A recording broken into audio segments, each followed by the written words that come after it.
కష్టంగా అనిపించింది. యాక్చువల్గా ఈ సీన్ కోసం ఒక ప్రత్యేక సెట్ని ఏర్పాటు చేశారు. ఈ సీన్లో విక్కీ కౌశల్ కేబుల్ తీసుకుని ఏ విధంగా నటిస్తున్నాడో మీరు చూడవచ్చు. ఈ సీన్లో చాలామంది ఆర్టిస్టులు ఉన్నారు.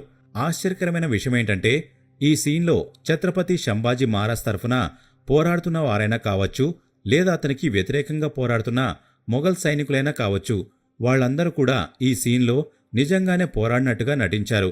ఈ ప్రదేశంలోనే ఛత్రపతి సంభాజీ మహారాజ్ ఒక యాంకర్ని బయటకు తీశాడు. ఈ సీన్ని రియల్గా షూట్ చేయడం చాలా కష్టం. ఎందుకంటే ఈ ప్రాసెస్లో ఎవరికైనా గాయమయ్యే అవకాశం చాలా ఎక్కువ. అందుకే ఈ సీన్ని షూట్ చేసే ముందు విక్కీ కౌశల్ యాంకర్తో చాలాసేపు ప్రాక్టీస్ చేశాడు. ఆ ప్రాక్టీస్ వీడియోలు మీరిక్కడ క్లియర్గా చూడవచ్చు. విక్కీ కౌశల్ చిన్న పొరపాటు జరిగినా వీడియో ఫేక్గా కనిపిస్తుందని భావించి ఈ ఒక్క సీన్ కోసమే యాంకర్ని తీయడం ప్రాక్టీస్ చేశాడు. అందుకే మనకి సినిమాలో అది ఒక నిజమైన సంఘటనలాగా కనిపించింది. విక్కీ కౌశల్ కేవలం ఈ ఒక్క సీన్ కోసం మాత్రమే కాదు, పూర్తి సినిమా కోసం ఎంతగానో కష్టపడ్డాడు.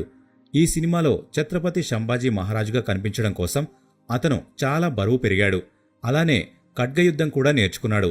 ఈ మూవీకి ఉన్న హైప్ గురించి మాట్లాడుకుంటే మహారాష్ట్రలో ఈ సినిమాకి చాలా ఎక్కువ హైప్ దొరికింది. ఈ మూవీ యొక్క ట్రైలర్ రిలీజ్ అవ్వగానే ప్రతి ఒక్కరూ ఈ సినిమా చూడాలని నిర్ణయించుకున్నారు. ముందు ఈ సినిమాని కేవలం హిందీలో మాత్రమే రిలీజ్ చేశారు.